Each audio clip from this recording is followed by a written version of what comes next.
Hello mga kamangyan, may Asher ako. May Asher. So kung kayo napasok kayo sa work o kaya sa school, tapos ayaw ninyo nung apply kayo ng apply ng lip tint, try nyo tong sa Skin Magical. Kaso nga nila sa una, maglalagay kayo ng mga 3 patong nito. Tapos hintayin ninyong matuyo mga 1 to 2 minutes. Saka nyo tagtagin. Tapos may iwan yung tunay na kulay niya. Tapos yun, sobrang tagal na niya matagtag. So parang ganito siya sa unang apply ninyo.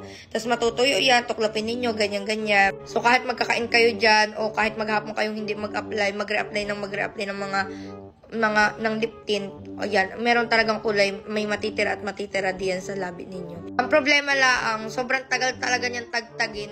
Ang inagawa ko, naggagamit ako nung sa oil na balm.